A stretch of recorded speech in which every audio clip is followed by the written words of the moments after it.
बिस्मिल्लाहिर्रहमानिर्रहीम। अस्सलामु अलैकुम वरहमतुल्लाहि वबरकातुहू। मोहम्मद जवाद हैदर जवाद जंजुआ के यूट्यूब चैनल पे एक और वीडियो के साथ आपके सामने दोबारा पेश खिदमत है।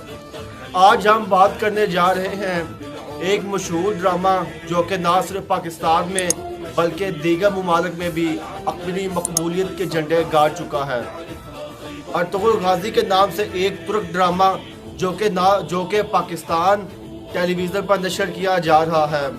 ये ड्रामा उर्दू डबिंग से पाकिस्तान में बहुत ज़्यादा मकबूलियत हासिल कर चुका है, जिसकी वजह से कासिम अली शाह जैसे अजीम मोटिवेशन स्पीकर भी मद्दाह निकले हैं। वो इसमें बयान करते हैं कि वो इसमें इस्लामी तहजीब की तारीफ़ कर चुके हैं। इस ड्रामे के कई ममालिक में तराजुम किए जा चुके हैं, जिसमें पाकिस्तान भी एक है।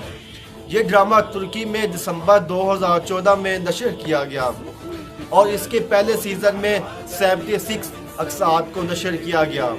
ये ड्रामा अपनी मकबूलियत की इंतहा पर है। अब ये ड्रामा 2020 में पाकिस्तान के सरकारी टीवी चैनल टेलीविज़न पर नशर किया जा रहा है, जो कि रोज़ाना की बुनियाद पर 8 से 9 बजे तक नशर किया जा रहा है। इस कहानी की शुरुआत तुर्क कबीले की हिजरत के मनाज़र को दिखाते हुए की गई है। इनमें ज़्यादातर कबीले चरवाहे और खाना बदोश थे। जहाँ पानी मिला वही अपने खेमे डालकर अपनी रिहाइश अख्तियार कर ली। इन तुर्क कबीलों में से बाद ने ईरान और शाम की तरफ हिजरत की और बाद ने मिस्र की तरफ रुख किया। इन तुर्क कबीलों में एक कबीला काई कबीला था। काई कबीला दूसरे कबीलों की निस्बत तादाद में भी ज़्यादा था और पावर के लिहाज से भी ताकतवर था। ये इंतहाई जंगजू कबीला था काई कबीला। इस जंगजू कबीले के सरदार का नाम सरदार शाह सलमान था। काई कबीला अपने सरदार सलमान शाह की सरबराही में अपने वतन खरासान को छोड़ते हुए मुख्तलिफ जगहों से होते हुए शाम की तरफ आगे बढ़ रहा था। इसी दौरान दरिया फरात अबूर करते हुए सलमान शाह डूब गए। सलमान शाह के 4 बेटे थे। सबसे पहले बेटे का नाम सुगुदकन, गंदोगदो, अर्तुगरुल और दुंदार था। सलमान शाह की वफात के बाद सुगुदकन और गंदोगदो अपने अहले खाना और बहुत से साथियों के हमरा अहलत चले गए और जो लोग बच गए उन्होंने अर्तुगरुल गाजी को अपनी शुजाअत और बहादुरी की वजह से अपने कबीले का सरदार मान लिया। अर्तुगरुल गाजी इंतहाई बहादुर जंगजू शख्सियत के मालिक थे। जब अर्तुगरुल गाजी अपने कबीले का हमरा सुल्तान अलाउद्दीन के ज़ेरे साया पनाह लेने के लिए जा रहे थे तो अंकारा के करीब इन्हें 2 फौजें मसरूफ़ जंग नजर आईं। अर्तुगरुल गाजी दोनों में से किसी को नहीं जानते थे, दोनों में से किसी के फरीक नहीं थे। इन 2 फौजों में एक फ़ौज तादाद में बहुत ज़्यादा थी और एक फ़ौज तादाद में बहुत ज़्यादा कम थी।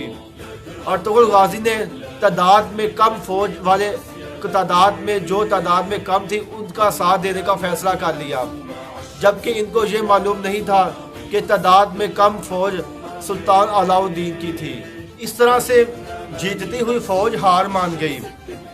इस तरह सुल्तान अलाउद्दीन ने अर्तुगरुल गाजी को इनाम के तौर पर अपनी सल्तनत के साथ का एक पहाड़ी इलाका दे दिया रहने के लिए, क्योंकि अर्तुगरुल गाजी पनाह लेने के लिए सुल्तान अलाउद्दीन के पास आ रहे थे। तो रास्ते में इनको फौजें मिल गई, तो जो तादाद में कम फौज थी अर्तुगरुल गाजी ने उनका साथ दिया और वो फौज जीत गई। इस तरह सुल्तान अलाउद्दीन का ये भी एक मकसद पोशीदा था कि इस पहाड़ी सिलसिले की सल्तनत को उनके दुश्मनों से पाक कर दिया जाए, उससे दुश्मनों की हिफाजत की जाए। जब भी उन्होंने वो इलाका अर्तुगरुल गाजी को दे दिया। इस तरह से अर्तुगरुल गाजी ने सुल्तान अलाउद्दीन के कई दुश्मन फौजियों से लड़ाई की और जीतते रहे। इसी वजह से सुल्तान अलाउद्दीन ने अर्तुगरुल गाजी को अपनी सल्तनत में कई इलाके इनाम के तौर पर अर्तुगरुल गाजी को दे दिए, क्योंकि अर्तुगरुल गाजी सुल्तान अलाउद्दीन के बहुत ज़्यादा करीबी साथी माने जा रहे थे उस वक़्त।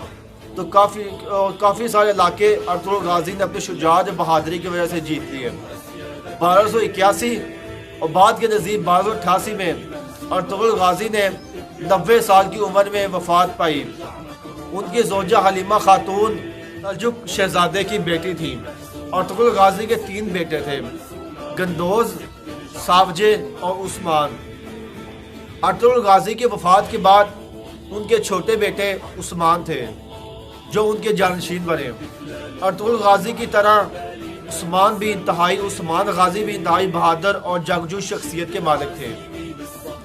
1299 में सल्जुकी हुकूमत बिल्कुल ख़त्म हो गई और उस्मान गाजी ने अपनी खुद मुख्तार हुकूमतें कायम करने का ऐलान कर दिया। यूँ सल्जुक हुकूमत से अलहदा सल्तनत उस्मानिया कायम हुई और दुनिया के नक्शे में उस्मानिया सल्तनत का सूरज तुलू हुआ, जो कि 625 साल तक चमकता रहा, जिसकी वुसअत 3 बरआज़मों में 2 करोड़ किलोमीटर तक पहुंची। तो नाज़रीन, ये अर्तुगरुल गाजी की एक छोटी सी कहानी थी जिसको मैंने सल्तनत उस्मानिया के तौर पर पेश किया। उम्मीद है कि मेरी ये वीडियो आपको पसंद आई होगी। नेक्स्ट वीडियो में आपसे दोबारा मुलाकात होगी। तब तक के लिए अल्लाह हाफ़िज़।